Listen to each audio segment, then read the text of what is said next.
Y'all, this is how I can tell that, a lot of people don't have no money. And a lot of this is like we really in a recession right now. Like people are broke, broke, broke, down to their last penny. Is because I don't see no delivery trucks. I don't see no UPS trucks. I don't see no FedEx trucks. I haven't been seeing no Amazon trucks. None of that. And this is the holiday time when you start seeing a lot of trucks. I don't see none of that. I usually hear delivery trucks all the time. Or when I'm out and about, I see delivery trucks all the time. I haven't seen not one. Every once in a while I'll see one, but I haven't been seeing any. People are so freaking broke. Like this is horrible. This is truly, truly horrible. I don't know what we're gonna do. I don't know what we're gonna do. You got people that's losing their jobs from left to right. Thank God I still have a job. I thank God that I still have a job. But something gotta give. Something gotta give. I have applied to so many jobs recently. Tell me why it's impossible to get a job right now. So, just for reference, I used to work in recruiting. I got my first recruiting job with zero experience like 4 years ago. I literally applied, they interviewed me, and within that week, I got the job. And then after that job, I worked for another company called Robert Half. They also interviewed me. Within 2 weeks, they hired me, and it really wasn't an issue. I had that year of experience from the other recruiting company, and then I just jumped into this new job.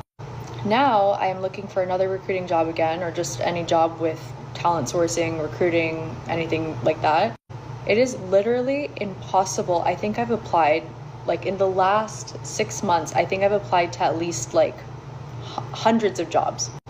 Either I don't hear back, they do rounds of interviews, they do rounds of interviews with me, and then I don't get the job, or they just straight up reject me. And it's crazy because some of these jobs I'm overqualified for, or I know 100% I'm qualified for, and they still aren't hiring. It's just really confusing because I've never had a hard time getting a job in my life. And for it to be this hard, I'm applying to hundreds of jobs and I'm not even getting one is insane. Does anyone know why the F this is happening? What is causing this job market to be so effing bad? So there you have it. We just heard two ladies talking about, times is hard. One lady, the first lady said that she could just tell we're in a recession and everybody's broke. And if you really start looking around in your city or your town, everybody really looks like they stressed out because they broke. People, you can't be happy if you're broke. That just don't mix. You know, they say, well, some people just need a beer, need something. That's not everybody. That's certain people. So right now is much harder to get a job. So people are stressed out right now. And then the job that they got, they ain't making no money off of it because all the money that they make is going straight to bills. So they don't have no extra spending money. So guys, I advise you, and we heard this second lady, I advise you. She said she put in over 100 applications. She still ain't found a job yet. So I advise you to hold on to the job that you got right now because it'll be smart to keep the job right now than to lose a job. Because if you end up quitting this job, who knows when your next job is going to be found. Okay, you might get two part-time jobs, but if insurance is going up, then you might as well stay at the same job you're at right now because when that insurance goes up another $500 or $600, you ain't gonna have no insurance because you ain't gonna be able to afford it. So I advise you to stay at the job where you're at right now. On to the next video. Two groups of people right now in America that are struggling. Group number one is the unemployment, the minimum wage, and people living in poverty. That has been a problem for so many decades and needs to be addressed. The new bucket of individuals, this has started ever since the pandemic, started a little earlier, but it sped up during the pandemic. This is the bucket of what used to be the middle class. This is the group of people who are working 40, 50, 60 hours a week, working two jobs and a side hustle, barely getting by. These are people who have bachelor's degrees, master's degrees, trades, skills, work their way up in a company. So when we hear the boomers saying that you need to work harder, you're entitled and lazy, that is why that second group of people are getting so offended, because they're doing everything that they can. And they're not working a second job so they can save up for a house or go on vacation or buy their children stuff. They are working a second job just to keep the lights on, just to have a few extra $100 in an emergency fund. So that second group of people are now speaking up, and both groups need help. And that's why we need to come together and address the cost of living and cost of housing. Because if we let this go another 5 to 7 years, we're going to see a huge gap in. I feel like the lack of money that people have now is really just starting to compound anxiety, depression, anger. They're short fuse. People are just getting, it's even worse to me this year than it was last year. But fuses are getting shorter. You see people that any kind of issue comes up, whether they're in a store, just anywhere, people are just automatically, they're getting the shakes. They're getting angrier faster. People are not having the amount of patience they used to have. It really comes down to emotional intelligence, and people are not able to manage this anymore. And I'm starting to see people break. I see people constantly all day. And it just seems like it's starting to just kind of compound. And I don't know where this is going to go. Bills are not getting cheaper. Nobody's getting paid more money. Matter of fact, companies out there are quietly reducing things like perks, benefits, bonuses. So in a way, you're actually making less money probably than you might have made in the last several years. And at the same time, everything just continues to go up. Aggregate numbers, I bet everything put together, you're probably almost double your expenses that you were before COVID, if you add up every single bill you have. I just don't know where this goes. People just people are not making eye contact with you out in public. Less and less people are smiling. People just seem on edge. They seem agitated. They're just in their own world. And it's like everybody's got their brain on a hyperactive thing, about stress, about money. And man, the lack of money is just gonna break people. Money doesn't buy happiness, but money buys your peace. It buys options. It buys your ability to survive and to enjoy the things around you. And if you ain't got no money, well, everything else around you crumbles. And man, I don't know, man, but people are just getting less and less pleasant to be around, and they're just getting more agitated. Yeah, and there was two other guys that were just talking about what's going on in the economy in 2025. Guys, it's real out here. Now, if you listen to the first guy, he's talking about the boomers really don't understand. Listen, man, I know what you're saying and what you're going through. Everybody's stressed out. Shit is real out here. That's all to it. Shit is real out here. But at the end of the day, what I'm coming to say is, what you got to do, man, is you gotta get through it. And boomers, you got to understand this. We understood that y'all's time was real, and it was hard out here. But listen, boomers, millennials and Gen Z is having the hardest time, I think, than any other generation has before us. Because everything is so high. Rent is high. Mortgage is high. Car note is high. Groceries is high. Having children is high. You name it, it's high. People's not making that kind of money, and everybody is stressed out. And then you listen to this second guy that just came on and what he had to say. People's depressed, anxiety is at an all-time high. Guys, you see this all the time. It's happening every day in different cities. People's just crashing out, just losing it, going on the deep end, and you're starting to see this more and more and more, like it's a normal thing. And guys, that's telling you right now that the economy is not doing good at all, because people are stressing. And when people start going broke, they start losing it, because they start losing their mind, because they're trying to figure out how they're going to put food on the table and keep a roof over their head. And that's just reality. And if you don't believe me, check out this next video. On to the next one. Trigger warning, I'm going to crash out right now, and this is going to be a long video, but I feel like you could relate to this, so here we go. It's great living in America, unless you're a fucking American. If you're a bank, though, you are thriving, while the rest of us are just trying to fucking survive. I just came across a video saying that banks are at an all-time high. Like, their expectations have blown through the roof of what their profit margins were going to be. You want to know why? They are thriving because America is starving to live. At least 95% of Americans right now are literally surviving off credit cards, off loans in general. And banks are eating that shit up over the high interest rates. We're fighting for our lives over here. You want to know what the American dream is like? Let me tell you. Every day I wake up hoping today is the last day on earth. I'm tired of it here. The American household on average is $80,000 in debt. And that's just credit cards and like auto loans. Maybe even some student loans thrown in there. But that's not even including your mortgage. That's just credit card debt. And right now, banks are eating that interest rate up while we're all surviving. You mean to tell me that the average American goes to their mind-sucking job, works 8 to 12 hours to have everything deducted, have nothing left to live on, and we're forced to put food on the table by using credit cards? Okay. Picture this, right? You go to college. You get yourself in hundreds of thousands of student loan debt. You are one of the 5% of college graduates to get your job in the field you got your degree in, right?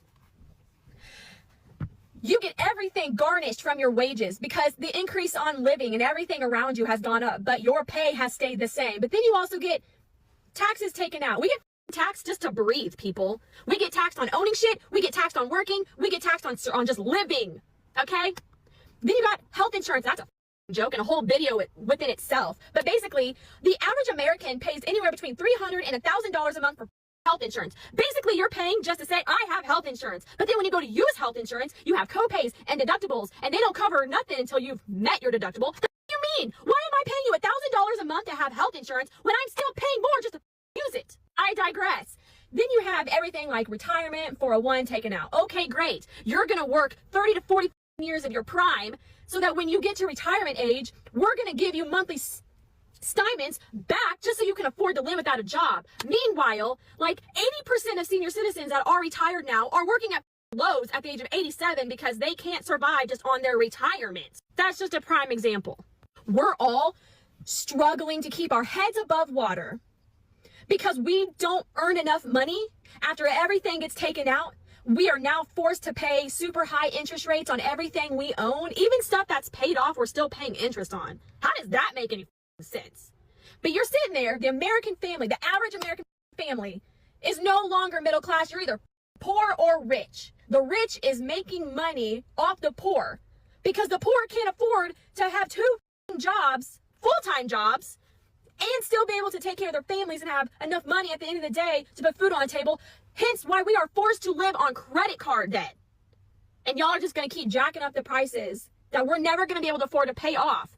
Because unfortunately, Dave Ramsey, the average American person has nothing left after their paychecks come in and they pay their bills and they buy groceries. They have nothing left to save. So you're sitting there with $20 to your name for 2 weeks until the next payday. And that's if you're lucky. There's some people that are in the red right now. They are working their asses off and they can't even pay all their bills on time. And they're trying to decide, do you want to keep the light on this month or the water? No, living is just a luxury. I can't afford to put braces on my kids right now. That's a luxury. Going out to eat, that's a luxury.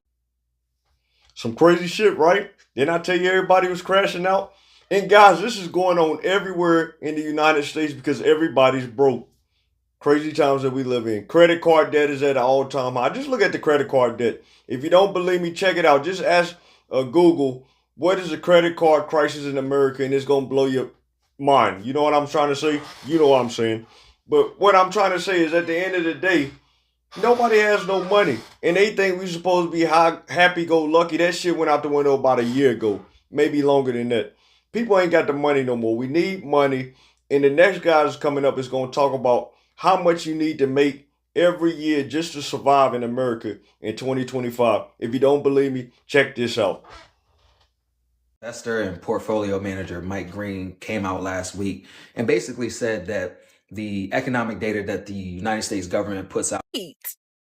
All right, let's talk money, y'all. So the investor and portfolio manager Mike Green came out last week and basically said that the economic data that the United States government puts out in regards to what the poverty line is false and it needs to be updated. I forget what the exact number was, but I think the United States government has the poverty line somewhere between like $38,000 and $45,000 a year, right? For a family of four. And Mike Green was basically saying Nah, y'all gotta update that. This is crazy. Like, I know I've been making money and millions on millions, and I'm this big portfolio manager, and my kids and my wife and everything is good. But like, when I looked at this data, I was like, nah, this can't be right. So he put out his economic data and said that the real math or cost of survival for a family of four in the United States is $140,000 a year. And I said, Mike, it definitely is higher than 45,000 for a family of four, but 140, you might be pushing it. And then I saw the breakdown.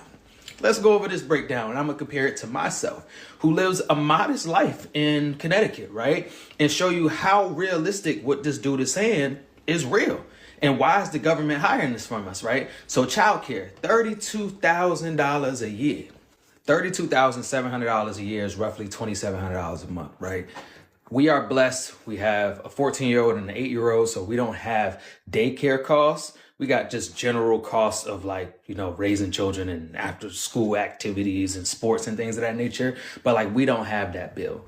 But from my friends who have kids, I know people who are paying $1,500 to $1,800 a month for one kid. So $2,700 is definitely a realistic number if you a family of four, mom, dad, or two parents and two children, who are pre-grade school. You got a 2-year-old and a 4-year-old. That's realistic. Okay, bet. It's not my personal situation, but that's a realistic number, right? Housing, $23,200. That is roughly $1,900 a month. I know plenty of people who pay $2,200 a month for rent, $2,500 a month for rent. Or if you bought a house in the past 3 or 4 years, post 2021, you got a mortgage of $2,600 to $3,500 a month. Yeah, they paying more than $23,000 a year in housing. You know what I'm saying? Because that housing figure is 19. So, okay, you may not have the child costs, but you probably got the $3,200 mortgage or the $2,600 rent. So take it from the child costs, add it to that. We also were blessed. We bought in 2019. So my housing cost is significantly lower. My mortgage is only $1,200 a month, which is only $14,000 a year. So we're significantly under there. Food, he got it at $14,700. That is roughly $1,200 a month. We're spending more than that on food. I'll tell you right now, we on average are spending $1,500 to $1,600 a month on food. And that's just grocery store food. You know what I'm saying? That's not us eating out and we eat out. So we're close to the $18,000 to $21,000 a year on food in my household for my family of four, right? Transportation, we paid off our cars. So we don't have any car notes or anything like that. All we have is insurance on the cars and gas. So for cars, we're about $3,500 a year to cover them, insure them, and gas and maintenance. $3,500 to $4,000 a year. Transportation at $14,008. That's roughly $1,200 a month on transportation, right? That's two people with $450 to $500 car notes and some insurance. You got a $450 car note, your spouse got a $520 car note, and y'all both paying $100 a month in insurance. Y'all paying way more than that when you factor in gas and everything and maintenance and stuff like that. So that number also is realistic. Healthcare, he got it at $10,500. That is a realistic number if depending on what you got going on. Do you have to pay for healthcare out of pocket? Do you do the subsidized stuff through the Obamacare marketplace? Trump is switching all that up now. So come January, the healthcare is about to be even more crazy. Or do you have healthcare that's sponsored through your employer? We're blessed. My wife works for an employer who subsidizes probably 75 to 80% of the healthcare costs. So we pay roughly $380 a month for healthcare for the family of four. But I'm an entrepreneur. And when I was looking up healthcare before my wife and went and got a full-time job and we got that blessing of a benefit, my healthcare for my family of four out of pocket as an entrepreneur was $2,400 a month. That's almost $29,000 a year if you're an entrepreneur or someone who doesn't have a subsidized plan through an employer out of your pocket. So if you're an entrepreneur, you're paying way more than $10,000 a year, but you could be paying less depending on what your healthcare provides. That number is also realistic. And then he has $21,000 or $22,000 for other essentials, also very realistic. That's $2,000 a month. That could be your toiletries in your house. That could be sports for your kids. That could be, there's so many clothes, something breaks in the house, the furnace goes out. My furnace just went out. I just paid $900 to get that fixed. You know what I'm saying? Like just miscellaneous stuff.